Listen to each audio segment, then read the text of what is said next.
വിനോദ്. ഇതാ നേതാക്കന്മാർക്കൊക്കെ അറിയാം, വഹാബിക്കൊക്കെ ഇവിടെ ഇരിക്കുന്ന നേതാക്കന്മാർക്കൊക്കെ അറിയാം. ADGP വിനോദ് എത്ര മിടുക്കനായ പോലീസ് ഓഫീസറാണ്.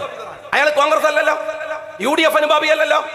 ഈ അജിത്തിനെ സഹിക്കാഞ്ഞിട്ട് ആ മനുഷ്യൻ വോളണ്ടറി റിട്ടയർമെന്റ് എടുത്തു പോയി ADGP സ്ഥാനം വേണ്ടത് വെച്ചിട്ട് ഈ പറയുന്ന ലോബിയെ സഹിക്കാൻ പറ്റാഞ്ഞിട്ട് ADGP വിജയന് സ്വർണ്ണക്കടത്തിൽ പങ്കുണ്ട് എന്ന് അജിത് കുമാറിന്റെ മൊഴി.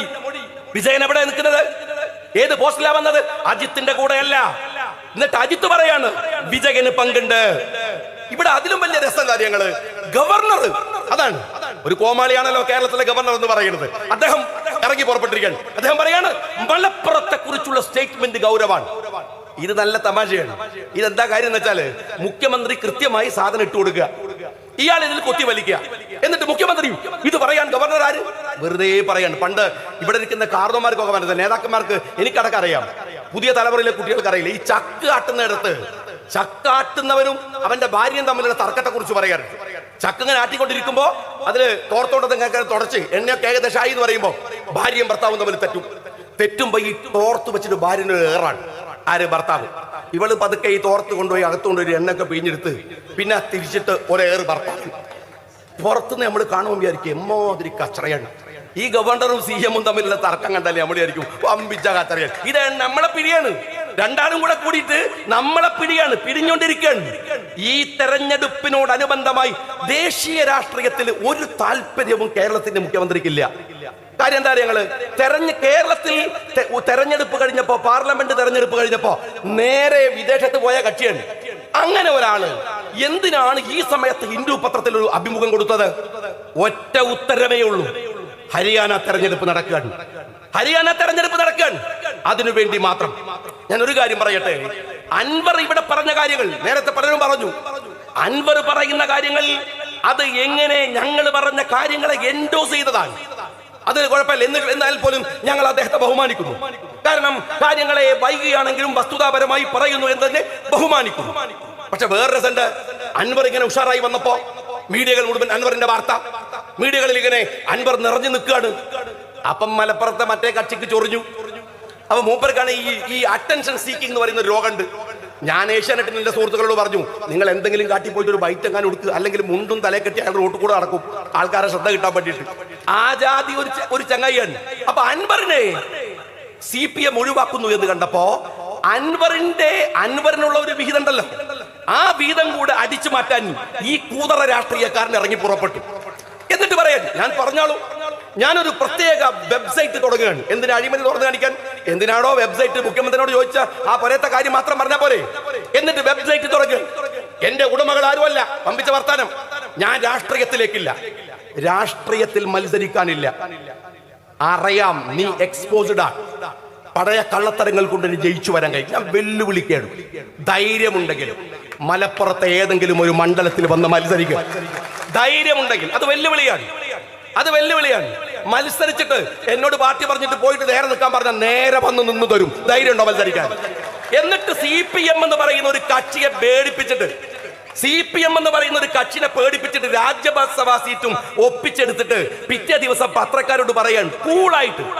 ഒരു മനുഷ്യന്റെ നിലവാര തകർച്ചകൾ ആലോചിച്ച് നോക്കണം. പത്രക്കാരെ ചോദിച്ചു നിങ്ങളെന്തോ പറയുന്നു പറഞ്ഞല്ലോ, അത് ഞാനൊരു ട്രിക്ക് എടുത്തതാണ്. വെറും ട്രിക്കാണ്. ഈ ചങ്ങായിന്റെ ജീവിതം മുഴുവൻ ട്രിക്ക് കൊണ്ട് ജീവിക്കാൻ. അപ്പൊ പിന്നെ ട്രിക്കല്ലേ എടുക്കാൻ പറ്റൂ. എനിക്ക് CPM-കാരോടാണ് വലിയ നിസ്സഹായത തോന്നുന്നത്. നിങ്ങളുടെ നിസ്സഹായതയിലാണ് എനിക്ക് സങ്കടം തോന്നുന്നത്. നിങ്ങൾ മനസ്സിലാക്കണം. നിങ്ങളെ ഇവൻ ചൊറിയും. എന്താ പറയുക? നിങ്ങൾ EMS സ്വർഗത്തിൽ പോകും. ആയിക്കോട്ടെ, പോയിക്കോട്ടെ, എന്താ കുഴപ്പം? AKG സ്വർഗത്ത് പോകും, നല്ല കാര്യം. ഗാന്ധിജി സ്വർഗത്ത് പോകും, ഞങ്ങൾക്ക് പെരുത്ത് സന്തോഷം. പക്ഷെ ഞങ്ങൾ പോകുന്നുള്ള കാര്യത്തിൽ ഞങ്ങൾക്ക് ഉറപ്പില്ലാത്തോണ്ടാ പറയാത്തത്. ഉറപ്പില്ലല്ലോ. മനുഷ്യൻ സ്വർഗം തേടിയുള്ള യാത്രയിൽ നമ്മളെ തന്നെ കറക്റ്റ് ചെയ്യുന്നുണ്ട്. അതാ ഇസ്ലാമിന്റെ ഒരു സ്വർഗത്തിലേക്കുള്ള യാത്രയിലെ മനുഷ്യന്റെ പ്രത്യേകത. അവസാന ഘട്ടത്തിൽ പോലും നമുക്കൊരു ഷഫാഅത്ത് കിട്ടാൻ, നമ്മളിൽ നിന്നൊരു നന്മയുണ്ടാവാൻ നമ്മൾ പ്രാർത്ഥിച്ചുകൊണ്ടേയിരിക്കുകയാണ്. ജീവിതത്തിൽ തെറ്റുകൾ ചെയ്യുമ്പോൾ നമ്മൾ ഓർക്കുന്നത് അല്ലാഹുവിനെയാണ്. സ്വർഗം എനിക്ക് പോയി പോകുമോ എന്ന ഭയമാണ്, അത് കിട്ടാതെ വരുമോ എന്ന ആശങ്കയാണ്. നമ്മൾക്ക് ഉറപ്പില്ലാത്തത് കൊണ്ട്, എന്റെ സ്വർഗത്തെ കുറിച്ച് എനിക്ക് ഉറപ്പില്ലാത്തത് കൊണ്ട് ഞാൻ ഗാന്ധിജിക്ക് സ്വർഗം എങ്ങനെ വാഗ്ദാനം ചെയ്യും? ഞാൻ എങ്ങനെ EMS ചെയ്യും? ഞാൻ ആർക്ക് ചെയ്യും? ആർക്ക് ചെയ്യാൻ കഴിയും? എനിക്കു തന്നെ ഉറപ്പില്ലാത്ത കാര്യം ഞാൻ ചോദിക്കുന്നത്, നിങ്ങളെ എന്തൊരു വിഡ്ഢികളാക്കലാണ് ഇവർ CPM-കാരാ. നിങ്ങൾക്ക് മാഷറിനെ കുറിച്ചുള്ള ധാരണ എന്താണ്? നിങ്ങൾക്ക് സ്വർഗത്തെ കുറിച്ചുള്ള ധാരണ എന്താണ്? ചാത്തപ്പൻ എന്ത് മാഷറ, നിങ്ങൾക്ക് എന്ത് സ്വർഗം, നിങ്ങൾക്ക് എന്ത് സ്വർഗം? നാട്ടുപുറത്ത് പറയാറില്ലേ അങ്ങനെ ഒരു വാക്ക് പറയാറുണ്ട്. ഞാൻ ചോദിക്കുന്നത്, നിങ്ങൾ എന്തിനങ്ങനെ വിഡ്ഢിയാവണത്? ഇവന് ഒരു അഹങ്കാരത്തിന്റെ മൂർത്തഭാവം. ഒരിക്കൽ അബ്ദുറബ് സാഹിബൊക്കെ എന്നോട് ചോദിക്കാണ്, നിങ്ങൾ റെഗുലർ കോളേജിൽ പഠിച്ചിട്ടുണ്ടോ? റെഗുലർ കോളേജിൽ പഠിച്ചിട്ടുണ്ടോ? ബഷീറിനോട് എന്താണ്, നിങ്ങൾ പുസ്തകം വായിച്ചിട്ടുണ്ടോ? എടോ ഞാൻ ചോദിക്കട്ടെ, കോളേജിൽ പഠിച്ച പുസ്തകം വായിച്ചു, ഇയാളുടെ നിലവാരം എന്താണ്? നിങ്ങൾ ഒരു 10 കൊല്ലത്തെ KT ജലീലിന്റെ പ്രസംഗം എടുത്തു നോക്കിയാൽ പുതിയ എന്തെങ്കിലും ഒരു സാധനം അതിനകത്തുണ്ടോ? പുതിയത് എന്തെങ്കിലും ഒരു സാധനം? എന്താ കാര്യം? അങ്ങനെ 980 തേങ്ങ വീണതാ തലയിൽ, പിന്നെ ഒന്നും വന്നിട്ടില്ല. അതിനേഷം ഒരു അപ്ഡേഷനും ഇല്ല. പക്ഷെ സഖാക്കൾ കൈയടിക്കാൻ കാര്യം എന്താ അറിയോ? ഓരോ തലയിൽ 960 തേങ്ങ വീണതാൻ. ഓല് പുതിയ ഇപ്പോൾ റഷ്യക്ക് നോക്കി കുത്തിർക്കാൻ, ഇപ്പോൾ ചൈനയ്ക്ക് നോക്കി കുത്തിർക്കാൻ. ആ സാധുക്കൾക്ക് ഒരു മഹാവിവരമുള്ളവനാണ് ഇവൻ എന്നവർ തെറ്റിദ്ധരിക്കുകയാണ്. ഞാൻ ജലീലിനോട് പറയട്ടെ, കരിപ്പൂരിൽ ഇറങ്ങുന്ന മുസ്ലിങ്ങളുടെ കണക്കല്ലേ നിന്റെ കയ്യിലുള്ളത്? നീ കേരളത്തിലെ ഒരു ഉന്നത വിദ്യാഭ്യാസ മന്ത്രി ആയിരുന്നവനല്ലേ? ഞാൻ ചോദിക്കുന്നത്, കേരളത്തിന്റെ തൊഴിലിടങ്ങളിൽ മുസ്ലിങ്ങളുടെ എത്ര സംഖ്യയുണ്ട് അറിയോ? കേരളത്തിന്റെ തൊഴിലിടങ്ങളിലുള്ള മുസ്ലിങ്ങൾ എത്ര, ദളിതുകൾ എത്ര? ആ കണക്ക് കയ്യിലുണ്ടോ? ആ കണക്ക് കയ്യിലുണ്ടോ? എന്തു മനോരോഗമാണ് നിന്നെയൊക്കെ നയിക്കുന്നത്? ബസ് മറിഞ്ഞാ പത്രം എടുത്ത് വായിക്കുക, എന്നിട്ട് മുസ്ലിങ്ങൾ 24, ഹിന്ദുക്കൾ 35. ഓ അൽഹംദുലില്ലാ 24 മുസ്ലിങ്ങളിൽ എന്ന് പറയുന്ന മാനസിക രോഗി, അല്ലെങ്കിൽ ഇവർ ഇത്ര പോയല്ലോ എന്ന് കരുതുന്ന നരമ്പ് രോഗി. ഈ പുടുത്ത മനസ്സിനെ നരമ്പ് രോഗമെന്നല്ലാതെ എന്താ വിളിച്ചു പറയേണ്ടത്? കുറ്റം ഇവിടെ ഒരു ക്രിമിനൽ നിയമത്തിനകത്ത് മുസ്ലിം എവിടെയോ, ഹിന്ദു എവിടെ? നീ പോക്ക് പോയാൽ കോഴിക്കോട് മെഡിക്കൽ കോളേജിൽ പോയിരിക്കും, അല്ലെങ്കിൽ മഞ്ചേരി മെഡിക്കൽ കോളേജിൽ, എന്നിട്ട് പറയും, പനി നോക്കിയിട്ട് പറയും അത് മുസ്ലിം പനിയാണ്, ഇത് ഹിന്ദു ക്യാൻസർ ആണ്, അത് ക്രിസ്ത്യൻ തലവേദനയാണ്. ഈ ജാതി നരമ്പ് രോഗികളെ കൈകാര്യം ചെയ്യേണ്ടത് ഈ രാജ്യമാണ്, ഈ നാടാണ്. ഞാൻ നിങ്ങളോട് പറയട്ടെ, പിന്നെ ഇവരുടെ ഒരു സ്ഥിരം വർത്താനാണ്, കുറെ ആയിട്ട് കേൾക്കുന്ന ഒരു കാര്യമാണ്. എന്ത്?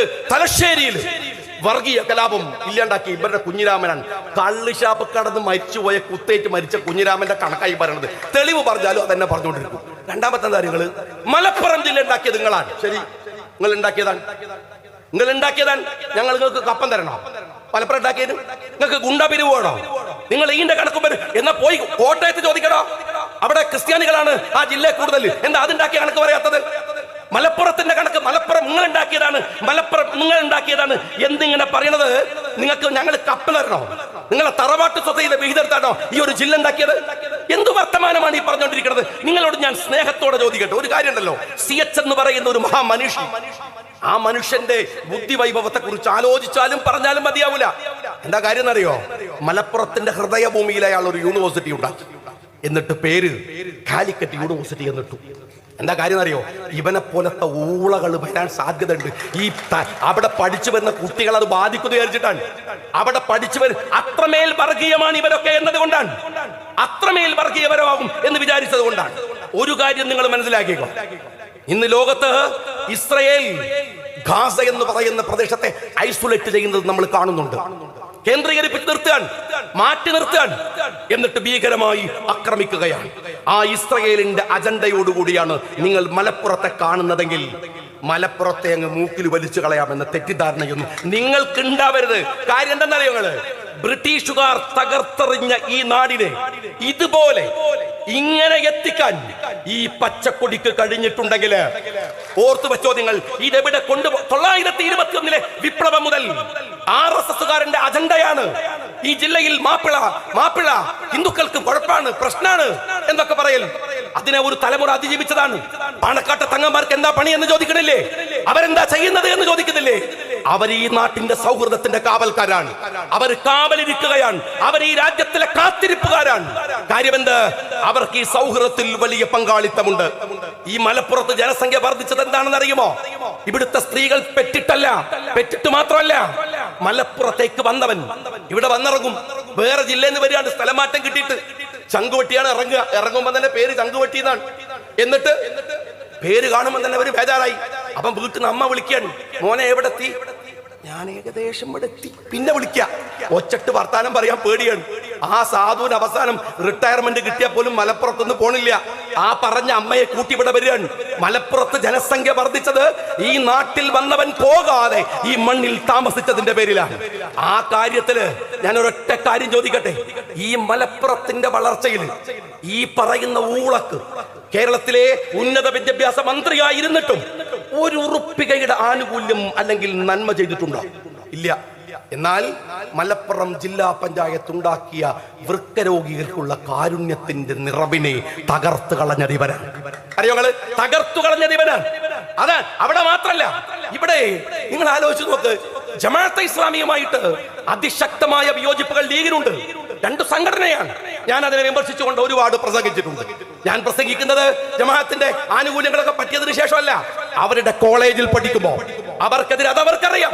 എത്രയോ എഴുതിയിട്ടുണ്ട്, എത്രയോ വിയോജിപ്പുകൾ ഇപ്പോഴും നിൽക്കുന്നുണ്ട്. പക്ഷേ അവരുമായി സൗഹൃദങ്ങളുണ്ട്, രാഷ്ട്രീയമായ സൗഹൃദങ്ങളുണ്ട്. അവരുടെ കൂടെ അവരുമായി സംവാദങ്ങളുണ്ട് എന്ന് വെച്ച് അവരുടെ എതിർപ്പ് അവസാനിച്ചോ? അവരുമായി ഏതെങ്കിലും തരത്തിലുള്ള രാഷ്ട്രീയ ബന്ധങ്ങൾ ഉണ്ടാക്കിയോ? കൊടുക്കൽ വാങ്ങലുകൾ ഉണ്ടാക്കിയോ? രാഷ്ട്രീയ സൗഹൃദങ്ങൾ. പക്ഷെ ഞാൻ ചോദിക്കട്ടെ, വിയോജിപ്പുകൾ അതിന്റെ മൂർധന്യത്തിൽ നിൽക്കുമ്പോഴും ഞങ്ങൾ അവരെ എതിർക്കേണ്ട രീതിയെ കുറിച്ചുള്ള കാഴ്ചപ്പാടുണ്ട്. അത് ഡിബേറ്റാണ്, അത് തർക്കമാണ്. അല്ലാതെ മീഡിയ ബണ്ട് നിരോധിക്കണമെന്ന് കേന്ദ്ര BJP-കാരന് കത്തെഴുതുന്ന വിഷത്തിന്റെ പണി KT ജലീൽ അല്ലാതെ ഇവിടുത്തെ ഒരു മനുഷ്യൻ ചെയ്യില്ല. നിങ്ങൾ ഓർത്തു നോക്കണം, ജമാഅത്തെ ഇസ്ലാമിയുടെ ആനുകൂല്യങ്ങളിൽ വളർന്നു വന്ന് ആ ആനുകൂല്യം പറ്റിയവനല്ല ഞങ്ങളൊന്നും, അത് വാങ്ങിയവരല്ല ഞങ്ങളൊന്നും. അതിൽ വളർന്നു വന്നിട്ട് എന്നിട്ട് ആ മീഡിയ വൺ അവർക്കെതിരെ വസ്തുതാപരമായി എന്തോ എഴുതിയപ്പോ അത് നിരോധിക്കണമെന്ന് പറഞ്ഞ് കേന്ദ്രത്തിന് കത്തെഴുതുക. എന്തൊരു അശ്ലീലമാണിത്! എന്തുമാത്രം മോശപ്പെട്ട കൂതറ ഏർപ്പാടാണെന്ന് ഇയാളൊന്ന് മനസ്സിലാക്കുന്നത് നല്ലതാണ്. ഇതാ പലരും പറഞ്ഞു, ഇതാ ഇവിടെ ഒരു ചർച്ചുണ്ട്. ഞാൻ പറയാണ്, ഈ ചർച്ച് വന്നതിന്റെ ചരിത്രം പറഞ്ഞു. ആ ചർച്ച് ഡോക്ടർ അബൂബക്കർ ഇവിടെ ചെയർമാൻ ആയിരിക്കുമ്പോഴാണ് അവിടെ ഒരു മുനിസിപ്പൽ പ്രൊജക്ട് കൊണ്ടുവരാൻ ശ്രമിച്ചതാണ്. അവർ പ്രക്ഷോഭത്തിന് ഇരിക്കുമെന്ന് പറഞ്ഞു. ഞങ്ങൾക്ക് പള്ളി ഉണ്ടാക്കണം. നേരെ പോയത് പൂക്കോയ തങ്ങളുടെ അടുത്താണ്. പൂക്കോയ തങ്ങൾ പറഞ്ഞു, അന്ന് അബൂബക്കർ സാഹിബിനെ വിളിച്ച്, അല്ല, അവിടെ പള്ളി വരണം. ഇതൊരു ആനുകൂല്യമല്ല, ഒരു സൂക്ഷ്മതയാണ്. പണക്കാട്ടെ കുടുംബം കാണിക്കുന്ന സൂക്ഷ്മതയാണ്. ലീഗ് രാഷ്ട്രീയം മലപ്പുറത്ത് കാണിക്കുന്ന സൂക്ഷ്മതയാണ്. ഗാന്ധിജി സ്വർഗത്തിൽ പോവോ, AKG സ്വർഗത്തിൽ പോകുമെന്ന് തെരഞ്ഞു നടക്കുന്ന ജലീലെ, മലപ്പുറത്തെ വല്യങ്ങാടിയിലെ പള്ളിയിൽ അന്ത്യവിശ്രമം കൊള്ളുന്ന 44 ശുഹദാക്കളിൽ ഒരാളുടെ പേര് വേലുക്കുട്ടി തട്ടാനെന്നാണ്. അറിയോ നിനക്ക്? ചരിത്രം അറിയോ? മലപ്പുറത്തെ പള്ളിയില് അന്ത്യവിശ്രമം കൊള്ളുന്ന 44 ശുഹദാക്കളിൽ, ആ പള്ളി തകർക്കാൻ വന്നവരെ പ്രതിരോധിച്ചു മരിച്ചുപോയ 44 ശുഹദാക്കളിൽ വേലുക്കുട്ടി തട്ടാനുണ്ട്. ഒരുപാട് പോക്രിത്തരങ്ങൾ. ഞാൻ വടിവാളിന്റെ കൂടെ നടന്നാണ്, എനിക്ക് സാധാരണ പോലെ അല്ല, 2 ചങ്കുണ്ട് എന്നൊക്കെ പറയുന്ന വില്ലത്തരങ്ങൾ, ആളുകളെ പേടിപ്പിക്കുന്ന VS-നെ വെട്ടിയവൻ, പുലങ്കുത്തി എന്ന് വിളിച്ചവൻ, പരനാറി എന്ന് വിളിച്ചവൻ, നിഖിൽസദീവി എന്ന് വിളിക്കുന്നവൻ, കടക്ക് പുറത്ത് ഇരിക്ക് അകത്ത് എന്നൊക്കെ പറയുന്നവൻ, മൈക്കാരനെ കണ്ട ചീത്ത പറയുന്നവൻ, ഒരു പോക്കിരി. ഒരു ഭരണ നൈപുണ്യമില്ല. 8 കൊല്ലം ഭരിച്ചിട്ട് ഈ രാജ്യത്ത് ഇന്നോവേറ്റീവായിട്ടുള്ള ഒരു പ്രോജക്റ്റും കൊണ്ടുവന്നിട്ടില്ല. ഉമ്മൻചാണ്ടി കൊണ്ടുവന്ന് പറയണോ ഞങ്ങള്? കരുണാകരൻ കൊണ്ടുവന്ന് പറയണോ ഞങ്ങള്? മുസ്ലിം ലീഗിന്റെ മന്ത്രിമാര് കൊണ്ടുവന്ന് പറയണോ ഞങ്ങള്? വിദ്യാഭ്യാസ രംഗത്ത് മറ്റ് രംഗങ്ങളിൽ പറയണോ? നിങ്ങൾ കൊണ്ടുവന്ന ഒരു പ്രോജക്റ്റ് പറ. പക്ഷെ രസം എന്താന്ന് വെച്ചാല് ഇതൊക്കെ പറയുമ്പോ ഈ പിണറായി വിജയനെയാണ് 2ാം നിരക്കാർ അനുകരിക്കുന്നത്. ആദരണീയനായ അബ്ബാസ് അലി ശിഹാബ് തങ്ങൾ, പ്രിയപ്പെട്ട ഹമീദ് ഖാൻ, ഒരുപക്ഷെ ഈ സമ്മേളനത്തിൽ ഇതിൻ്റെ താല്പര്യത്തെക്കുറിച്ചൊരു വാക്കും പറയേണ്ടത് ആവശ്യമില്ലാത്തവണ്ണം സയ്യിദ് സാദിഖ് അലി ശിഹാബ് തങ്ങളുടെ വളരെ പ്രൗഢമായ ഒരു പ്രസംഗം കൊണ്ടും ഈ വേദി ധന്യമാണ്. ഉപതെരഞ്ഞെടുപ്പിൻ്റെ മുമ്പിലാണ് കേരള രാഷ്ട്രീയം നിൽക്കുന്നത്. കഴിഞ്ഞ 8 വർഷക്കാലം കേരളത്തിൻ്റെ ചരിത്രം എഴുതിയാൽ കേരളത്തിൻ്റെ കറുത്ത വർഷങ്ങളെന്ന്, ബ്ലാക്ക് ഇയേഴ്സ് എന്ന് പറയാവുന്ന തരത്തിൽ ഭരിച്ചു കഴിഞ്ഞുപോയ ഒരു നാടാണിത്. അത് ഭരണകൂടത്തിൻ്റെ മാത്രം പ്രശ്നം ആയിരുന്നില്ല. ഈ 8 വർഷക്കാലം മലയാളി അഭിമുഖീകരിച്ച ഒരുപാട് ദുരന്തങ്ങളുണ്ട്. മഹാപ്രളയങ്ങൾ വന്നു, നിപ്പ വന്നു, കോവിഡിന്റെ ദുരന്തങ്ങൾ വന്നു. അവസാനം ഒലിച്ചിറങ്ങി ആയിരങ്ങൾ മരിച്ചുപോയ വയനാട്ടിലെ ദുരന്തമടക്കമുണ്ടായി.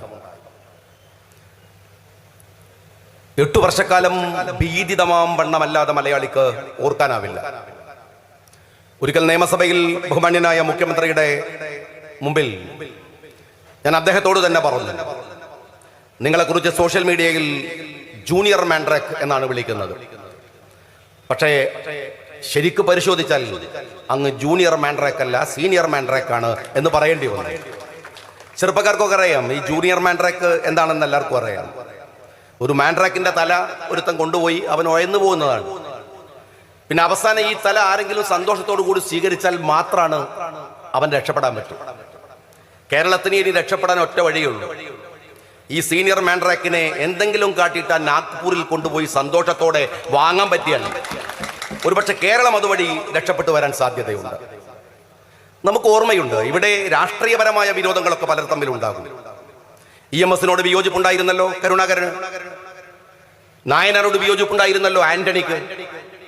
പക്ഷെ ആ വിയോജിപ്പുകളൊക്കെ രാഷ്ട്രീയപരമായിട്ടാണ് തീർത്തിരുന്നത്.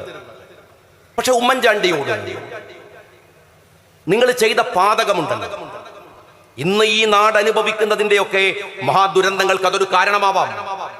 ഒരു സാധു മനുഷ്യൻ, ഉറങ്ങാതെ മലയാളിക്ക് വേണ്ടി കാത്തിരുന്നൊരു മനുഷ്യൻ, നട്ടപ്പാതിരക്ക് പോയി പോലും നിങ്ങൾക്ക് വിളിച്ചു പറയാൻ കഴിയുന്ന ഒരു ഭരണാധികാരി, ഏതു സങ്കടവും പറയാൻ കഴിയുന്ന ഒരു മനുഷ്യൻ. വിയോജിപ്പുകൾ ഉണ്ടാവാം, ഏതെല്ലാം തരത്തിൽ അയാളെ നമുക്ക് എതിർക്കാമായിരുന്നു. പക്ഷേ കേരളത്തിന്റെ ഇന്നത്തെ മുഖ്യമന്ത്രിയുടെ പഴയ റെക്കോർഡുകൾ പരിശോധിക്കുക നിങ്ങൾ. ഇത്രമേൽ മ്ലേച്ഛമായ പദപ്രയോഗങ്ങൾ കൊണ്ട്, ഇത്രമേൽ മ്ലേച്ഛമായ ആരോപണങ്ങൾ കൊണ്ട് ഒരു മുൻ മുഖ്യമന്ത്രിയെയും കേരളം എതിർത്തിട്ടുണ്ടാവില്ല. ആ ഉമ്മൻചാണ്ടിയെ അപമാനിച്ച് ഇറക്കി വിട്ടു. അപ്പൊ സ്ഥിതി എന്താണ്? 8 കൊല്ലത്തിലെ ചരിത്രം പരിശോധിക്കുക നിങ്ങൾ. എന്തെല്ലാം അഴിമതികൾ ഓർത്തു വെക്കാൻ നമുക്ക് പറ്റുമോ? ആർക്കെങ്കിലും സാധിക്കുമോ? അഴിമതിയുടെ ഒരു കോമ്പല എന്ന് പറയാറില്ലേ, അതിങ്ങനെ വരികയാണ്. ലോകം മുഴുവൻ കോവിഡ് വന്നപ്പോൾ എല്ലാ രാജ്യങ്ങളും അത് പ്രതിരോധിക്കാൻ മെനക്കെട്ടു. ആ കോവിഡിന്റെ ദുരന്തത്തിനിടയിൽ കേരളം മെനക്കെട്ടത് അതിന്റെ മറവിൽ PP കിറ്റ് അടിച്ചു മാറ്റാനാണ്. നാട്ടിൽ പ്രളയം വന്നു. എങ്ങനെ പ്രളയത്തെ അതിജീവിക്കണമെന്ന് കരുതി ആളുകൾ ഇങ്ങനെ സർക്കാരിന് പൈസ കൊടുത്തോണ്ടിരിക്കുകയാണ്. സർക്കാർ CMRDF ഫണ്ട് അടിച്ചു മാറ്റി. കരിമണലിലെ അഴിമതിയെ കുറിച്ച് പത്രക്കാരൊക്കെ ബാക്ക് കൂടിക്കൊണ്ടിരിക്കുമ്പോ അത വരുന്നു, ഊരാലുങ്കലിന്റെ അഴിമതി വരുന്നു. ഊരാലുങ്കലിന്റെ പിറകിൽ ആളുകൾ ഇങ്ങനെ കൂടിക്കൊണ്ടിരിക്കുമ്പോൾ അതാ കേരളയിൽ വരുന്നു. കേരളയിലെ കൺസൾട്ടൻസിയുമായി ബന്ധപ്പെട്ട കോടികളുടെ അഴിമതി പറഞ്ഞുകൊണ്ടിരിക്കുമ്പോൾ അതാ K-ഫോൺ വരുന്നു. ആളുകളുടെ ശ്രദ്ധ K-ഫോണിലേക്ക് പോയി. പിന്നെ K-ഫോണിന്റെ അഴിമതിയായി. അതാ K-ബസ് വരുന്നു. ആളുകൾ പിന്നെ K-ബസിന്റെ പിറകെ പോകലായി. അത് കഴിഞ്ഞപ്പോൾ അതാ K-ക്യാമറ വരുന്നു, AI ക്യാമറ. മുഖ്യമന്ത്രിയുടെ മകന്റെ അമ്മോഷനുമായി ബന്ധപ്പെട്ട് വന്ന വിവാദം, അതിന്റെ പിറകിൽ ആളുകൾ പാഞ്ഞു തുടങ്ങി. പിന്നെ അത് വരുന്നു സ്വർണ്ണക്കടത്ത്, K-കടത്ത് എന്ന് വേണമെങ്കിൽ വെക്കാം. ഈ ബോംബെയിലൊക്കെ ഡി കമ്പനി എന്ന് പറയുന്ന കമ്പനിയുണ്ട്. ആളുകളെ വെട്ടാനും കുത്താനൊക്കെ ഉള്ള കമ്പനിയാണ്. അതുപോലെ നമ്മളെ കേരള സർക്കാർ ഉണ്ടാക്കിയ കമ്പനിയാണ് K-കമ്പനി, കക്കാനുള്ള കമ്പനി എന്ന് പറഞ്ഞു. ഒരു കമ്പനി ഉണ്ടാക്കിയിട്ട് നാട് കക്കുന്ന ആദ്യത്തെ സർക്കാരാണ് പിണറായി വിജയന്റെ സർക്കാർ എന്ന് പറയാതിരിക്കാനാവില്ല. വലിയ വലിയ ആളുകൾ വലിയ കക്കല് കമ്പനിയൊക്കെ ഉണ്ടാക്കി കക്കുക. ജില്ലയിലേക്ക് വന്നാൽ ടൂറിസത്തിന്റെ പേരിൽ പൈതൽമലയിൽ ഒരുപാട് ഏക്കർ അടിച്ചു മാറ്റിയിരിക്കുന്നു MLA-മാർ. കോഴിക്കോട് കടപ്പുറത്ത് പോയാൽ നിങ്ങൾക്ക് സ്റ്റാർബക്സ് കോഫി കാണാം. അവിടുത്തെ ഏറ്റവും വലിയ CRZ നിയമങ്ങൾ പാലിക്കാതെ അവർക്ക് അഴിമതിക്ക് വേണ്ടി ഉണ്ടാക്കി കൊടുത്തതാണ് അനധികൃതമായ കെട്ടിടങ്ങൾ.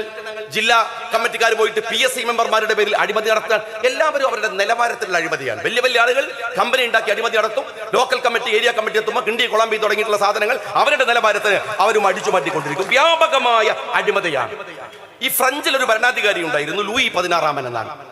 ലൂയി 16 അദ്ദേഹത്തിന്റെ ഭാര്യ ആൻഡറോണിക്കക്ക് വൈരപ്പതക്കം വാങ്ങാൻ വേണ്ടിയിട്ട് ജനങ്ങളുടെ മേൽ ഒരു നികുതി അടിച്ചേൽപ്പിച്ചു. ചരിത്രത്തിൽ നിങ്ങൾ പരിശോധിച്ചാൽ ആ നികുതിയുടെ പേര് വൈരപ്പതക്ക വിചാരണ എന്നാണ്.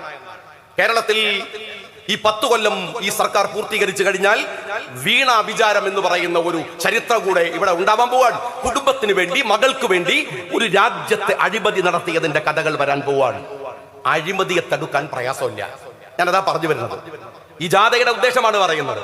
അഴിമതിയെ തടുക്കാൻ നട്ടലുള്ള ഒരു ഭരണാധികാരി വന്നാൽ മതി. 10 കൊല്ലം ഭരിച്ചു പോയാലും, എവിടെ കൊണ്ടുപോയി സ്വത്തുക്കൾ ഒളിപ്പിച്ചു വെച്ചാലും, പിന്നീട് അധികാരത്തിൽ വരുന്നവന് അത് മുഴുവൻ തിരിച്ചു പിടിക്കാൻ ശക്തിയുള്ള ഭരണം നടത്തിയാൽ മാത്രം മതി. എന്നാൽ വർഗീയത അങ്ങനെ ഒഴിവാക്കാനാവില്ല. അഴിമതി പോലെയല്ല, അഴിമതിയേക്കാൾ അപകടം വർഗീയതയാണ്.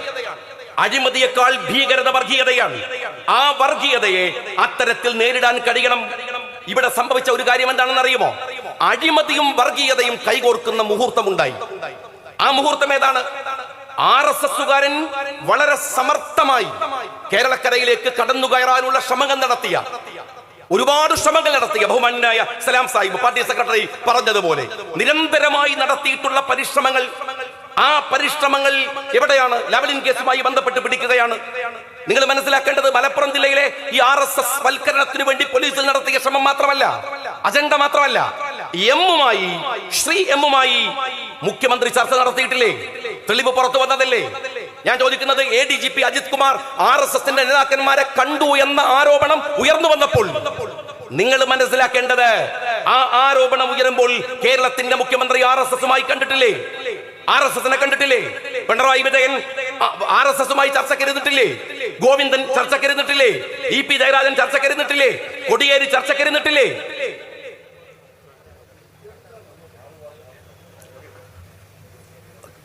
കൊടിയേരി ചർച്ചക്കിരുന്നിട്ടില്ലേ? ഇവരൊക്കെയും ചർച്ചക്കിരുന്നിട്ടുണ്ട്. കൃത്യമായ ധാരണയോടുകൂടി ചർച്ചക്കിരുന്നിട്ടുണ്ട്. ആരുടെ കൂടെ?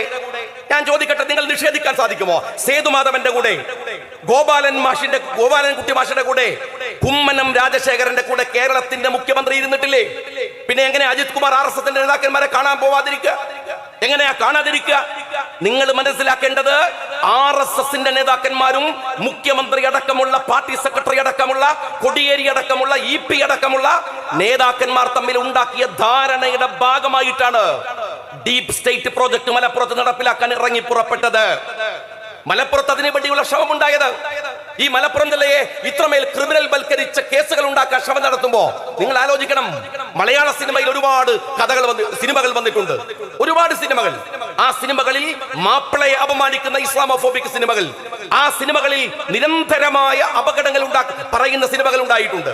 മാപ്പിള വന്നാൽ അവൻ നേരത്തെ തങ്ങൾ പറഞ്ഞ പോലെ അരപ്പട്ട കെട്ടിയ, കാച്ചി കൊണ്ടെടുത്ത മാപ്പിള, വേറെ വർത്താനില്ലാത്ത മാപ്പിള, അങ്ങനെ വെച്ചിരുന്ന ഒരു സിനിമകൾ ഉണ്ടായിരുന്നു. കിളിച്ചുണ്ടൻ മാമ്പഴം എന്ന് പറയുന്ന പ്രിയദർശന്റെ വളരെ ഇസ്ലാമോഫോബിക് ആയിട്ടുള്ള ഒരു സിനിമയുണ്ട്. അതിൽ മാപ്പിള എന്ന് പറഞ്ഞ് സംസാരിക്കുന്നവന്റെ ഭാഷ കേട്ടാൽ ഏത് ഉഗാണ്ടയിലാണ് ഇപ്പോൾ അങ്ങനെ ആളുകൾ സംസാരിക്കുന്നത് എന്ന് നമ്മൾ അതിശയപ്പെട്ടു പോകും. മലപ്പുറത്തെ അറിയാത്തവർ. പക്ഷെ ഒരു സിനിമയും മലപ്പുറം ഗുണ്ടകളുടെ താവളമാണെന്ന് പറഞ്ഞിട്ടില്ല, വർഗീയതയുടെ താവളമാണെന്ന് പറഞ്ഞിട്ടില്ല. തിരുവനന്തപുരത്തെ, തൃശ്ശൂരിനെ, അതുപോലെ തന്നെ എറണാകുളത്തെ ഒക്കെയും ഗുണ്ടകളുടെ ഇതിവൃത്തങ്ങളായി ഇവരെടുത്തിട്ടുണ്ടെങ്കിൽ ഈ ഒരു ഇസ്ലാമോഫോബിക് സിനിമക്കാരന് പോലും മലപ്പുറത്തെ അങ്ങനെ കൊണ്ടുവരാൻ കഴിഞ്ഞിട്ടില്ല.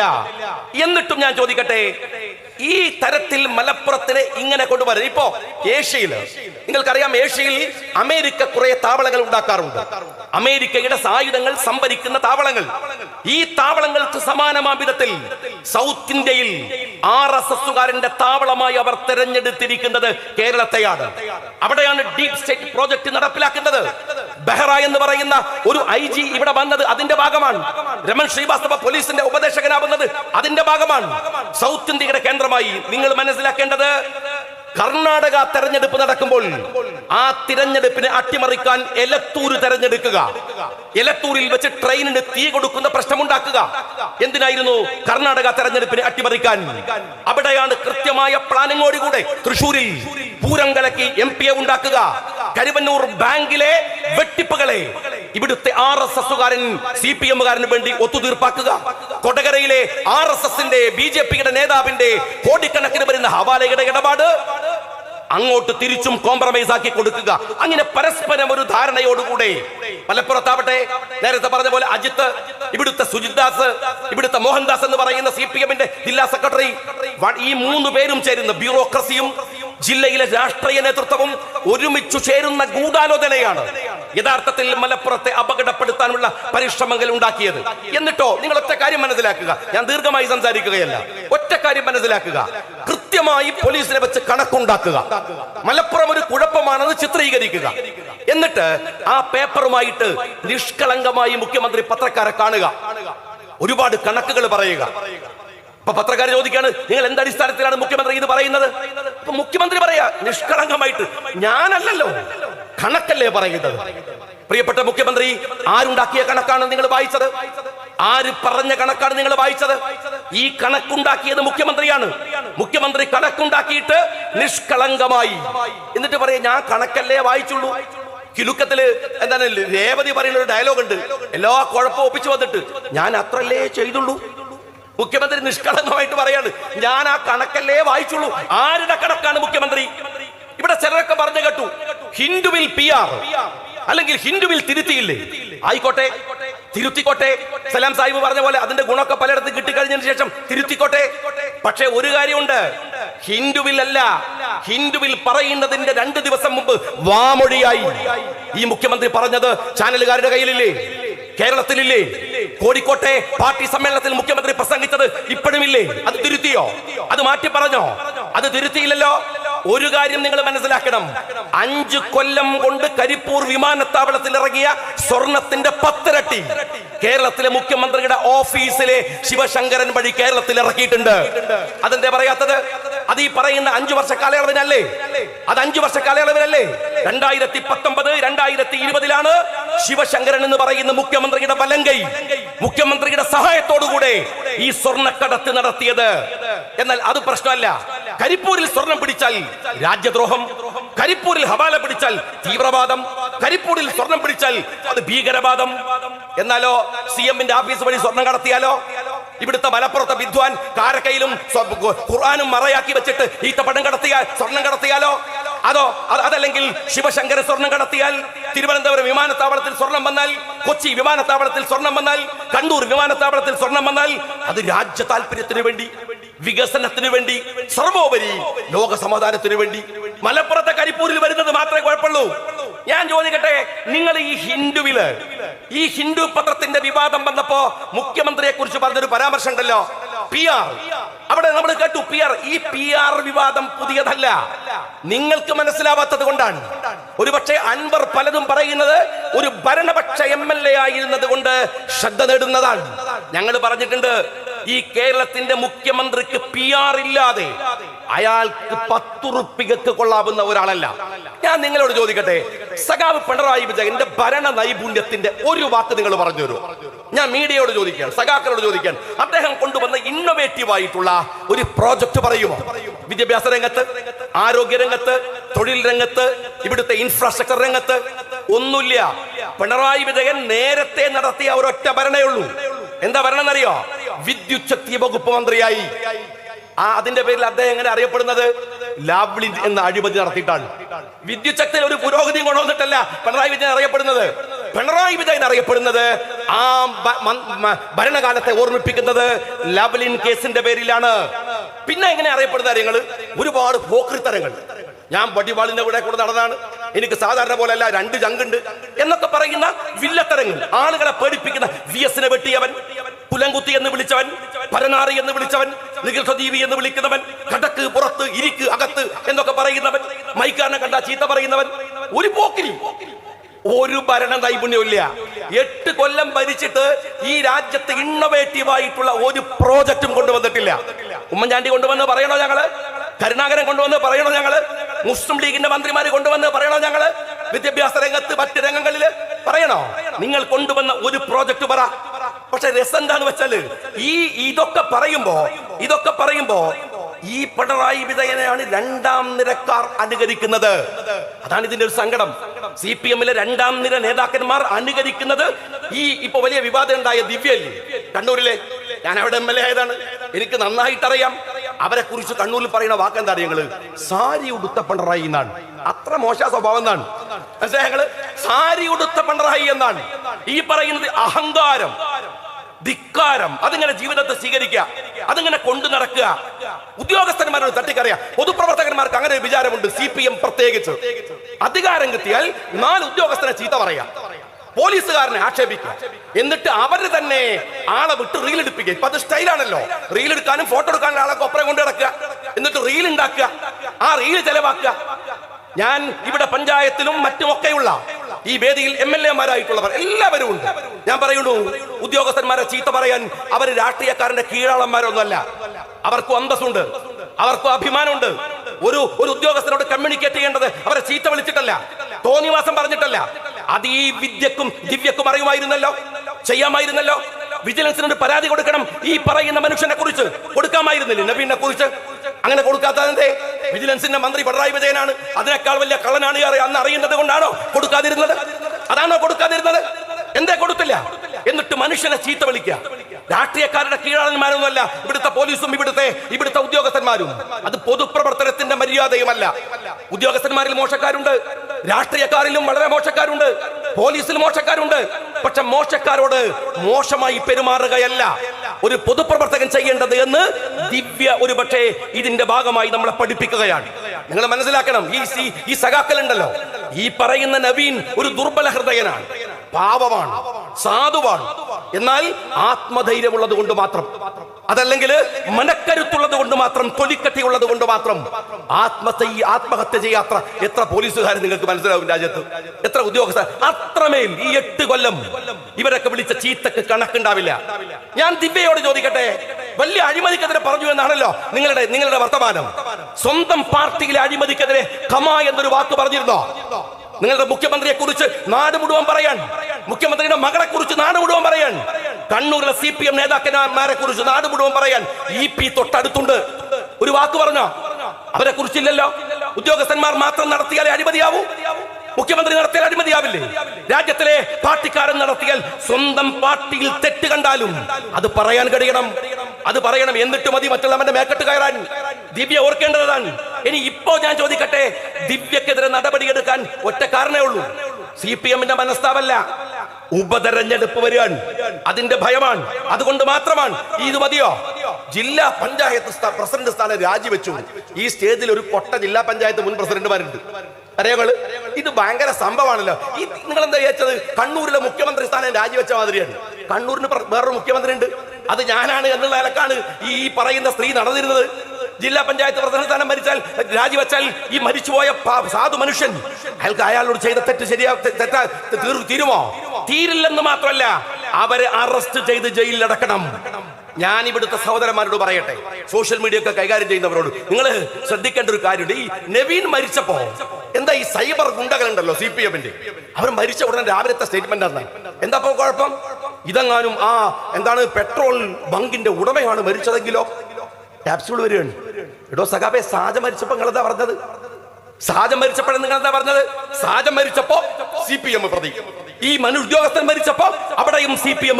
വെറുതെ ന്യായീകരിക്കുക. സത്യം പറഞ്ഞിട്ടല്ല, അണികൾ എന്ന് പറഞ്ഞ നിങ്ങളൊന്നുമല്ല, അണികൾ CPM-ന്റെതാണ്. എന്ത് തോന്നിയാസം ചെയ്താലും ന്യായീകരിക്കാൻ പറ്റില്ല ഇതുപോലെ ഒരു വിഭാഗം, ഉളുപ്പില്ലാത്തൊരു വിഭാഗം. നിങ്ങള് ഹിന്ദുവിന് മുഖ്യമന്ത്രിയുടെ സ്റ്റേറ്റ്മെന്റ് വന്നപ്പോ രാവിലെ ബാലം പറയാ, ഏത് AK ബാലം, ബാറുള്ളൊരു പോട്ടെ, എന്താ അതിൽ കുഴപ്പം? മലപ്പുറം എന്ന് കണക്കല്ലേ പറഞ്ഞത്? ഉച്ചക്ക് മുഖ്യമന്ത്രി തിരുത്തി. അപ്പൊ പറയണം, കണ്ടില്ലേ തിരുത്തിയത്? നിങ്ങൾ കാണുന്നില്ലേ? എടാ, എന്തൊരു ഊളകളാണ് നിങ്ങൾ. ഞാൻ അറിയാഞ്ഞിട്ട് ചോദിക്കാൻ, ഇങ്ങനെ നേതാക്കന്മാരെ ന്യായീകരിക്കാൻ ഒരു മടിയും ഒരു ഉളുപ്പില്ലാത്ത കുറെ ആളുകൾ. എത്ര നല്ല സഖാക്കളുണ്ട്, സഖാക്കന്മാരെ, എത്ര നല്ല ഉദ്യോഗസ്ഥന്മാര്. ADGP വിനോദ്, ഇതാ നേതാക്കന്മാർക്കൊക്കെ അറിയാം, വാഹുകാർക്കൊക്കെ ഇവിടെ ഇരിക്കുന്ന നേതാക്കന്മാർക്കൊക്കെ അറിയാം. ADGP വിനോദ് എത്ര മിടുക്കനായ പോലീസ് ഓഫീസറാണ്. അയാൾ കോൺഗ്രസ് അല്ലല്ലോ, UDF അനുഭാവിയല്ലല്ലോ. ഈ അജിത്തിനെ സഹിക്കാഞ്ഞിട്ട് ആ മനുഷ്യൻ വോളണ്ടറി റിട്ടയർമെന്റ് എടുത്തു പോയി ADGP സ്ഥാനം വേണ്ടത് വെച്ചിട്ട് ഈ പറയുന്ന ലോബിയെ സഹിക്കാൻ പറ്റാഞ്ഞിട്ട്. ADGP വിജയന് സ്വർണ്ണക്കടത്തിൽ പങ്കുണ്ട് എന്ന് അജിത് കുമാറിന്റെ മൊഴി. വിജയൻ എവിടെ നിൽക്കുന്നത്? ഏത് പോസ്റ്റിലാ വന്നത്? അജിത്തിന്റെ കൂടെയല്ല. എന്നിട്ട് അജിത്ത് പറയാണ് വിജയന് പങ്കുണ്ട്. ഇവിടെ അതിലും വലിയ രസം കാര്യങ്ങള്, ഗവർണർ, അതാണ് ഒരു കോമാളിയാണല്ലോ കേരളത്തിലെ ഗവർണർ എന്ന് പറയുന്നത്. അദ്ദേഹം ഇറങ്ങി പുറപ്പെട്ടിരിക്കുകയാണ്. അദ്ദേഹം പറയാണ് മലപ്പുറത്തെ കുറിച്ചുള്ള സ്റ്റേറ്റ്മെന്റ് ഗൗരവാണ്. ഇത് നല്ല തമാശയാണ്. ഇതെന്താ കാര്യം എന്ന് വെച്ചാല്, മുഖ്യമന്ത്രി കൃത്യമായി സാധനം ഇട്ടു കൊടുക്കുക, ഇയാൾ ഇതിൽ കൊത്തി വലിക്കുക, എന്നിട്ട് മുഖ്യമന്ത്രി ഇത് പറയാൻ ഗവർണർ ആര്? വെറുതെ പറയാണ്. പണ്ട് ഇവിടെ ഇരിക്കുന്ന കാർന്നോമാർക്കൊക്കെ പറയുന്നത്, നേതാക്കന്മാർക്ക് എനിക്കടക്കം അറിയാം, പുതിയ തലമുറയിലെ കുട്ടികൾക്ക് അറിയില്ല. ഈ ചക്കാട്ടുന്നിടത്ത് ചക്കാട്ടുന്നവനും അവന്റെ ഭാര്യയും തമ്മിലുള്ള തർക്കത്തെ കുറിച്ച് പറയാറുണ്ട്.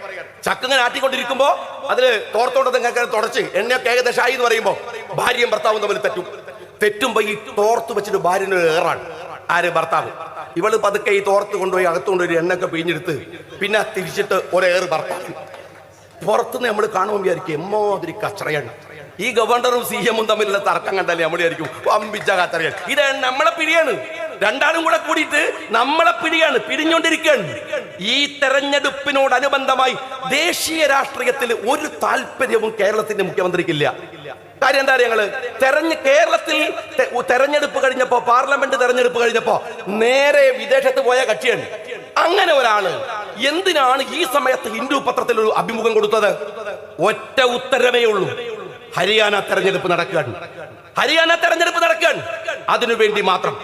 ഞാൻ ഒരു കാര്യം പറയട്ടെ, അൻവർ ഇവിടെ പറഞ്ഞ കാര്യങ്ങൾ നേരത്തെ പലരും പറഞ്ഞു.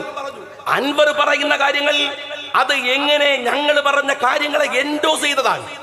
അതിന് കുഴപ്പമില്ല. എന്നാൽ പോലും ഞങ്ങൾ അദ്ദേഹത്തെ ബഹുമാനിക്കുന്നു. കാരണം കാര്യങ്ങളെ വൈകിയാണെങ്കിലും വസ്തുതാപരമായി പറയുന്നു എന്ന് തന്നെ ബഹുമാനിക്കുന്നു. പക്ഷെ വേറെ രസമുണ്ട്, അൻവർ ഇങ്ങനെ ഉഷാറായി വന്നപ്പോ മീഡിയകൾ മുഴുവൻ അൻവറിന്റെ വാർത്ത, മീഡിയകളിൽ ഇങ്ങനെ അൻവർ നിറഞ്ഞു നിൽക്കുകയാണ്. അപ്പം മലപ്പുറത്തെ മറ്റേ കക്ഷിക്ക് ചൊറിഞ്ഞു. അപ്പൊ മൂപ്പർക്കാണ് ഈ അറ്റൻഷൻ സീക്കിംഗ് എന്ന് പറയുന്ന ഒരു രോഗമുണ്ട്. ഞാൻ ഏഷ്യാനെറ്റിൽ എന്റെ സുഹൃത്തുക്കളോട് പറഞ്ഞു, നിങ്ങൾ എന്തെങ്കിലും കാട്ടി പോയിട്ട് ഒരു ബൈറ്റ് എങ്ങാനും കൊടുക്കുക, അല്ലെങ്കിൽ മുണ്ടും തലയെ കെട്ടി അയാൾ റോട്ടിൽ കൂടെ നടക്കും ആൾക്കാരെ ശ്രദ്ധ കിട്ടാൻ വേണ്ടിയിട്ട്. ആ ജാതി ഒരു ചങ്ങായിയാണ്. അപ്പൊ അൻവറിനെ CPM ഒഴിവാക്കുന്നു എന്ന് കണ്ടപ്പോ അൻവറിനുള്ള ഒരു വിഹിതം ഉണ്ടല്ലോ, ആ വിഹിതം കൂടെ അടിച്ചു മാറ്റാൻ ഈ കൂതറ രാഷ്ട്രീയക്കാരൻ ഇറങ്ങി പുറപ്പെട്ടു. എന്നിട്ട് പറയാൻ ഞാൻ പറഞ്ഞോളൂ, ഞാനൊരു പ്രത്യേക വെബ്സൈറ്റ് തുടങ്ങുകയാണ്. എന്തിനാ? അഴിമതി തുറന്നു കാണിക്കാൻ. എന്തിനാണോ വെബ്സൈറ്റ്? മുഖ്യമന്ത്രിയോട് ചോദിച്ച ആ പോലത്തെ കാര്യം മാത്രം പറഞ്ഞാൽ പോരെ. എന്നിട്ട് വെബ്സൈറ്റ് തുടങ്ങുക. എന്റെ ഉടമകൾ ആരുമല്ല, പമ്പിച്ച വർത്താനം. ഞാൻ രാഷ്ട്രീയത്തിലേക്കില്ല, രാഷ്ട്രീയത്തിൽ മത്സരിക്കാനില്ല. അറിയാം നീ എക്സ്പോസ്ഡ് ആണ്, പഴയ കള്ളത്തരങ്ങൾ കൊണ്ട് നീ ജയിച്ചു വരാൻ കഴിയും. ഞാൻ വെല്ലുവിളിക്കുകയാണ്, ധൈര്യമുണ്ടെങ്കിൽ മലപ്പുറത്തെ ഏതെങ്കിലും ഒരു മണ്ഡലത്തിൽ വന്ന് മത്സരിക്കുക. ധൈര്യമുണ്ടെങ്കിൽ അത് വെല്ലുവിളിയാണ്, അത് വെല്ലുവിളിയാണ്. മത്സരിച്ചിട്ട് എന്നോട് പാർട്ടി പറഞ്ഞിട്ട് പോയിട്ട് നേരെ നിൽക്കാൻ പറഞ്ഞാൽ നേരെ വന്ന് നിന്ന് തരും. ധൈര്യം ഉണ്ടോ മത്സരിക്കാൻ? എന്നിട്ട് CPM എന്ന് പറയുന്ന ഒരു കക്ഷിയെ പേടിപ്പിച്ചിട്ട്, CPM എന്ന് പറയുന്ന ഒരു കക്ഷിനെ പേടിപ്പിച്ചിട്ട് രാജ്യസഭാ സീറ്റും ഒപ്പിച്ചെടുത്തിട്ട് പിറ്റേ ദിവസം പത്രക്കാരോട് പറയാൻ കൂളായിട്ട്. ഒരു മനുഷ്യന്റെ നിലവാര തകർച്ചകൾ ആലോചിച്ച് നോക്കണം. പത്രക്കാരെ ചോദിച്ചു നിങ്ങൾ എന്തോ പറയുന്നു പറഞ്ഞില്ലല്ലോ, അത് ഞാനൊരു ട്രിക്ക് എടുത്തതാണ്. ട്രിക്കേ വെറും ട്രിക്കാണ്. ഈ ചങ്ങായിന്റെ ജീവിതം മുഴുവൻ ട്രിക്ക് കൊണ്ട് ജീവിക്കാൻ. അപ്പൊ പിന്നെ ട്രിക്കല്ലേ എടുക്കാൻ പറ്റൂ. എനിക്ക് CPMകാരോടാണ് വലിയ നിസ്സഹായത തോന്നുന്നത്. നിങ്ങളുടെ നിസ്സഹായതയിലാണ് എനിക്ക് സങ്കടം തോന്നുന്നത്. നിങ്ങൾ മനസ്സിലാക്കണം, നിങ്ങളെ ഇവൻ ചൊറിയും. എന്താ പറയുക? നിങ്ങൾ EMS സ്വർഗത്തിൽ പോകും. ആയിക്കോട്ടെ, പോയിക്കോട്ടെ, പോയിക്കോട്ടെ, എന്താ കുഴപ്പം? AKG സ്വർഗത്തിൽ പോകും, നല്ല കാര്യം. ഗാന്ധിജി സ്വർഗത്ത് പോകും, ഞങ്ങൾക്ക് പെരുത്ത് സന്തോഷം. പക്ഷെ ഞങ്ങൾ പോകുന്നുള്ള കാര്യത്തിൽ ഞങ്ങൾക്ക് ഉറപ്പില്ലാത്തോണ്ടാ പറയാത്തത്. ഉറപ്പില്ലല്ലോ. മനുഷ്യൻ സ്വർഗം തേടിയുള്ള യാത്രയിൽ നമ്മളെ തന്നെ കറക്റ്റ് ചെയ്യുന്നുണ്ട്. അതാ ഇസ്ലാമിന്റെ ഒരു സ്വർഗത്തിലേക്കുള്ള യാത്രയിലെ മനുഷ്യന്റെ പ്രത്യേകത. അവസാന ഘട്ടത്തിൽ പോലും നമുക്കൊരു ഷഫാഅത്ത് കിട്ടാൻ, നമ്മളിൽ നിന്നൊരു നന്മയുണ്ടാവാൻ നമ്മൾ പ്രാർത്ഥിച്ചുകൊണ്ടേയിരിക്കുകയാണ്. ജീവിതത്തിൽ തെറ്റുകൾ ചെയ്യുമ്പോൾ നമ്മൾ ഓർക്കുന്നത് അള്ളാഹുവിനെയാണ്. സ്വർഗം എനിക്ക് പോയി പോകുമോ എന്ന ഭയമാണ്, അത് കിട്ടാതെ വരുമോ എന്ന ആശങ്കയാണ്. നമ്മൾക്ക് ഉറപ്പില്ലാത്തത് കൊണ്ട്, എന്റെ സ്വർഗത്തെ കുറിച്ച് എനിക്ക് ഉറപ്പില്ലാത്തത് കൊണ്ട് ഞാൻ ഗാന്ധിജിക്ക് സ്വർഗം എങ്ങനെ വാഗ്ദാനം ചെയ്യും? ഞാൻ എങ്ങനെ EMSന് ചെയ്യും? ഞാൻ ആർക്ക് ചെയ്യും? ആർക്ക് ചെയ്യാൻ കഴിയും? എനിക്കു തന്നെ ഉറപ്പില്ലാത്ത കാര്യം ഞാൻ ചോദിക്കുന്നത്, നിങ്ങളെ എന്തൊരു വിഡ്ഢികളാക്കലാണ് ഇവർ CPMകാരാ. നിങ്ങൾക്ക് മാഷറിനെ കുറിച്ചുള്ള ധാരണ എന്താണ്? നിങ്ങൾക്ക് സ്വർഗത്തെ കുറിച്ചുള്ള ധാരണ എന്താണ്? ചാത്തപ്പരെന്ത് മാഷറ, നിങ്ങൾക്ക് എന്ത് സ്വർഗം? നിങ്ങൾക്ക് എന്ത് സ്വർഗം? നാട്ടുപുറത്ത് പറയാറില്ലേ അങ്ങനെ ഒരു വാക്ക് പറയാറുണ്ട്. ഞാൻ ചോദിക്കുന്നത്, നിങ്ങൾ എന്തിനങ്ങനെ വിഡ്ഢിയാവണത്? ഇവന് ഒരു അഹങ്കാരത്തിന്റെ മൂർത്തഭാവം. ഒരിക്കലും അബ്ദുൾ സാഹിബൊക്കെ എന്നോട് ചോദിക്കാണ്, നിങ്ങൾ റെഗുലർ കോളേജിൽ പഠിച്ചിട്ടുണ്ടോ? റെഗുലർ കോളേജിൽ പഠിച്ചിട്ടുണ്ടോ? ബഷീറിനോട് എന്താണ്, നിങ്ങൾ പുസ്തകം വായിച്ചിട്ടുണ്ടോ? എടോ ഞാൻ ചോദിക്കട്ടെ, കോളേജിൽ പഠിച്ച പുസ്തകം വായിച്ചു, ഇയാളുടെ നിലവാരം എന്താണ്? നിങ്ങൾ ഒരു 10 കൊല്ലത്തെ KT ജലീലിന്റെ പ്രസംഗം എടുത്തു നോക്കിയാൽ പുതിയ എന്തെങ്കിലും ഒരു സാധനം അതിനകത്തുണ്ടോ? പുതിയത് എന്തെങ്കിലും ഒരു സാധനം? എന്താ കാര്യം? അങ്ങനെ 980 തേങ്ങ വീണതാ തലയിൽ, പിന്നെ ഒന്നും വന്നിട്ടില്ല. അതിനേഷം ഒരു അപ്ഡേഷനും ഇല്ല. പക്ഷെ സഖാക്കൾ കൈയടിക്കാൻ കാര്യം എന്താ അറിയോ? ഓരോ തലയിൽ 960 തേങ്ങ വീണതാൻ. ഓല് പുതിയ ഇപ്പോൾ റഷ്യക്ക് നോക്കി കുത്തിർക്കാൻ, ഇപ്പോൾ ചൈനക്ക് നോക്കി കുത്തിർക്കാൻ. ആ സാധുക്കൾക്ക് ഒരു മഹാവിവരമുള്ളവനാണ് ഇവൻ എന്നവർ തെറ്റിദ്ധരിക്കാൻ. ഞാൻ ജലീലിനോട് പറയട്ടെ, കരിപ്പൂരിൽ ഇറങ്ങുന്ന മുസ്ലിങ്ങളുടെ കണക്കല്ലേ നിന്റെ കയ്യിലുള്ളത്? നീ കേരളത്തിലെ ഒരു ഉന്നത വിദ്യാഭ്യാസ മന്ത്രി ആയിരുന്നവനല്ലേ? ഞാൻ ചോദിക്കുന്നത്, കേരളത്തിന്റെ തൊഴിലിടങ്ങളിൽ മുസ്ലിങ്ങളുടെ എത്ര സംഖ്യയുണ്ട് അറിയോ? കേരളത്തിന്റെ തൊഴിലിടങ്ങളിലുള്ള മുസ്ലിങ്ങൾ എത്ര? ദളിതുകൾ എത്ര? ആ കണക്ക് കയ്യിലുണ്ടോ? ആ കണക്ക് കയ്യിലുണ്ടോ? എന്തു മനോരോഗമാണ് നിന്നെയൊക്കെ നയിക്കുന്നത്? ബസ് മറിഞ്ഞാ പത്രം എടുത്ത് വായിക്കുക, എന്നിട്ട് മുസ്ലിങ്ങൾ 24, ഹിന്ദുക്കൾ 35. ഓ അൽഹംദുലില്ലാ 24 മുസ്ലിങ്ങളിൽ എന്ന് പറയുന്ന മാനസിക രോഗി, അല്ലെങ്കിൽ ഇവർ ഇത്ര പോയല്ലോ എന്ന് കരുതുന്ന നരമ്പ് രോഗി. ഈ പുടുത്ത മനസ്സിനെ നരമ്പ് രോഗമെന്നല്ലാതെ എന്താ വിളിച്ചു പറയേണ്ടത്? കുറ്റം ഇവിടെ ഒരു ക്രിമിനൽ നിയമത്തിനകത്ത് മുസ്ലിം എവിടെയോ ഹിന്ദു എവിടെ? നീ പോക്ക് പോയാൽ കോഴിക്കോട് മെഡിക്കൽ കോളേജിൽ പോയിരിക്കും, അല്ലെങ്കിൽ മഞ്ചേരി മെഡിക്കൽ കോളേജിൽ, എന്നിട്ട് പറയും, പനി നോക്കിയിട്ട് പറയും അത് മുസ്ലിം പനിയാണ്, ഇത് ഹിന്ദു ക്യാൻസറാണ്, അത് ക്രിസ്ത്യൻ തലവേദനയാണ്. ഈ ജാതി നരമ്പ് രോഗികളെ കൈകാര്യം ചെയ്യേണ്ടത് ഈ രാജ്യമാണ്, ഈ നാടാണ്. ഞാൻ നിങ്ങളോട് പറയട്ടെ, പിന്നെ ഇവരുടെ ഒരു സ്ഥിരം വർത്താനാണ്, കുറെ ആയിട്ട് കേൾക്കുന്ന ഒരു കാര്യമാണ്. എന്ത്? തലശ്ശേരിയിൽ വർഗീയ കലാപം ഇല്ലാണ്ടാക്കി ഇവരുടെ കുഞ്ഞിരാമനാണ്.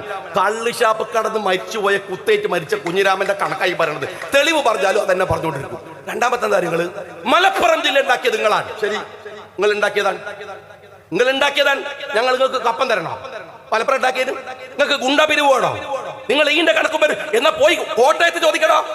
അവിടെ ക്രിസ്ത്യാനികളാണ് ആ ജില്ലയിൽ കൂടുതൽ, എന്താ അതുണ്ടാക്കിയ കണക്ക് പറയാത്തത്?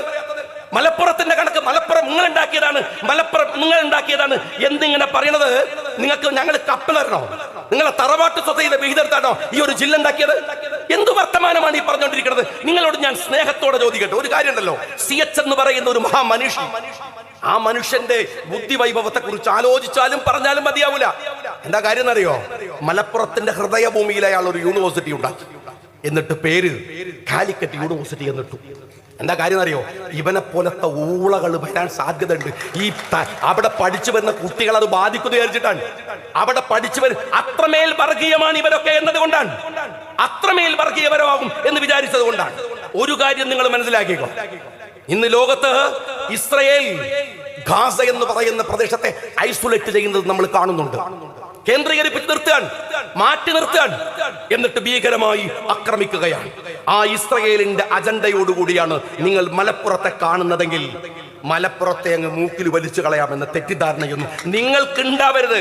കാര്യം എന്താണെന്നറിയോ? നിങ്ങള് ബ്രിട്ടീഷുകാർ തകർത്തെറിഞ്ഞ ഈ നാടിനെ ഇതുപോലെ ഇങ്ങനെ എത്തിക്കാൻ ഈ പച്ചക്കൊടിക്ക് കഴിഞ്ഞിട്ടുണ്ടെങ്കിൽ ഓർത്തു വെച്ചോ നിങ്ങൾ, ഇതെവിടെ കൊണ്ടുപോ. 921 വിപ്ലവം മുതൽ RSSകാരന്റെ അജണ്ടയാണ് ഈ ജില്ലയിൽ മാപ്പിള ഹിന്ദുക്കൾക്ക് കുഴപ്പമാണ്, പ്രശ്നമാണ് എന്നൊക്കെ പറയൽ. അതിനെ ഒരു തലമുറ അതിജീവിച്ചതാണ്. പാണക്കാട്ടെ തങ്ങന്മാർക്ക് എന്താ പണി എന്ന് ചോദിക്കണില്ലേ? അവരെന്താ ചെയ്യുന്നത് എന്ന് ചോദിക്കുന്നില്ലേ? അവർ ഈ നാട്ടിന്റെ സൗഹൃദത്തിന്റെ കാവൽക്കാരാണ്, അവർ കാവലിരിക്കുകയാണ്, അവർ ഈ രാജ്യത്തിലെ കാത്തിരിപ്പുകാരാണ്. കാര്യമെന്ത്? അവർക്ക് ഈ സൗഹൃദത്തിൽ വലിയ പങ്കാളിത്തമുണ്ട്. ഈ മലപ്പുറത്ത് ജനസംഖ്യ വർദ്ധിച്ചത് എന്താണെന്ന് അറിയുമോ? ഇവിടുത്തെ സ്ത്രീകൾ പെറ്റിട്ട് മാത്രമല്ല, മലപ്പുറത്തേക്ക് വന്നവൻ ഇവിടെ വന്നിറങ്ങും, വേറെ ജില്ലയിൽ നിന്ന് വരികയാണ്, സ്ഥലമാറ്റം കിട്ടിയിട്ട് ചങ്കുവെട്ടിയാണ് ഇറങ്ങുമ്പോൾ തന്നെ പേര് ചങ്കുവെട്ടി എന്നാണ്. എന്നിട്ട് പേര് കാണുമ്പോൾ തന്നെ അവര് ബേജാറായി. അപ്പം വീട്ടിൽ നിന്ന് അമ്മ വിളിക്കാണ്, മോനെ എവിടെ എത്തി? ഞാൻ ഏകദേശം ഇവിടെ എത്തി. പിന്നെ വിളിക്ക, ഒച്ചട്ട് വർത്താനം പറയാൻ പേടിയാണ്. ആ സാധുവിന് അവസാനം റിട്ടയർമെന്റ് കിട്ടിയാൽ പോലും മലപ്പുറത്തൊന്നും പോണില്ല. ആ പറഞ്ഞ അമ്മയെ കൂട്ടി ഇവിടെ വരികയാണ്. മലപ്പുറത്ത് ജനസംഖ്യ വർദ്ധിച്ചത് ഈ നാട്ടിൽ വന്നവൻ പോകാതെ ഈ മണ്ണിൽ താമസിച്ചതിന്റെ പേരിലാണ്.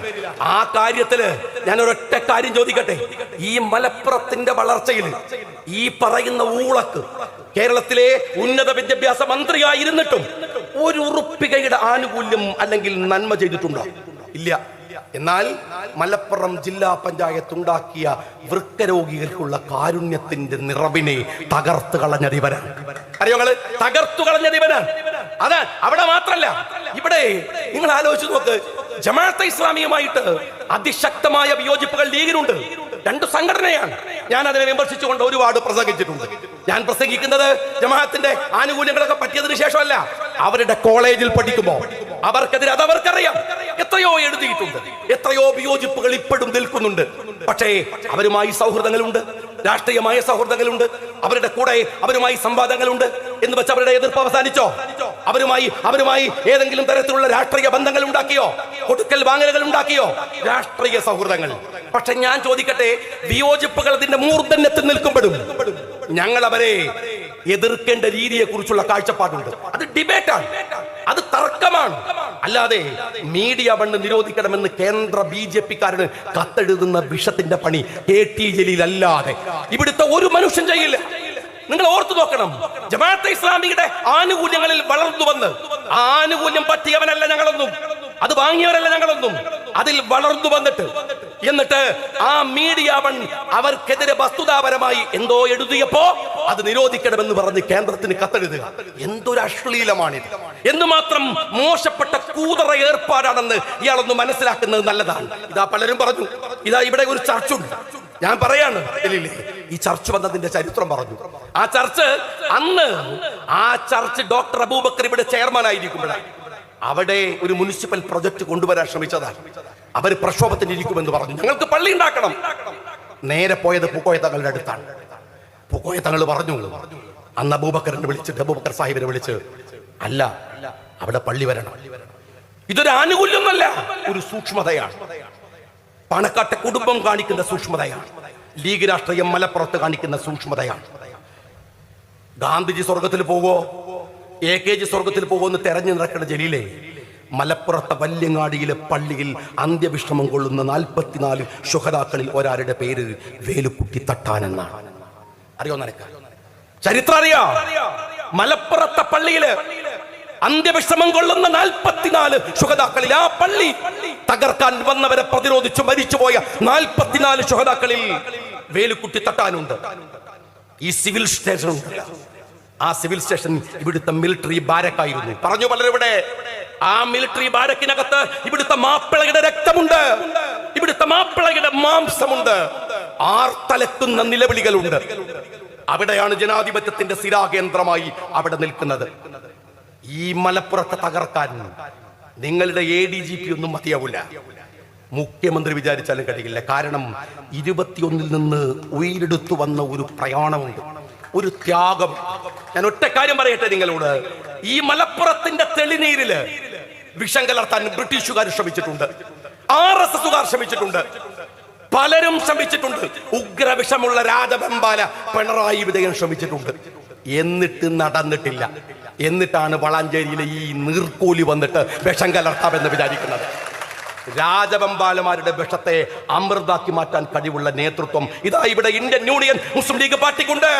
ഞങ്ങൾ അങ്ങനെ തന്നെയാണ് ലീഗ് രാഷ്ട്രീയത്തെ കൊണ്ടുപോകുന്നത്. ഇതിൽ ഈ മലപ്പുറത്തെ വിഷം കലർത്താൻ നിങ്ങളുടെ നിലവിലുള്ള ADGP പോയിട്ട് ഇവിടുത്തെ മുഖ്യമന്ത്രി വേറെ വാപ്പമാർക്ക് എനിക്ക് ജനിച്ചു വരേണ്ടി വരുമെന്നേ ഞാൻ പറയുന്നുള്ളൂ. സാധ്യല്ല, സാധ്യല്ല. ഞങ്ങൾ ഇനിയും ചെറുനാരങ്ങ കലക്കി കൊടുക്കും, ഇനിയും കലക്കി കൊടുക്കും. ദാഹിക്കുന്നവന് ഞങ്ങൾ ഇനിയും ചെറുനാരങ്ങ കലക്കി കൊടുക്കും. അവന്റെ ദാഹത്തെ ആക്രമിക്കുന്ന രീതി ഞങ്ങൾക്കില്ല. ഞങ്ങള് നാരങ്ങ കലക്കി കൊടുക്കും, ഞങ്ങൾ പൂരം കലക്കൂല. മനസ്സിലായില്ലേ? പൂരം കലക്കി ഒരുത്തനെയും വിടുകയില്ല. അഭിവാദ്യങ്ങൾ. ജയ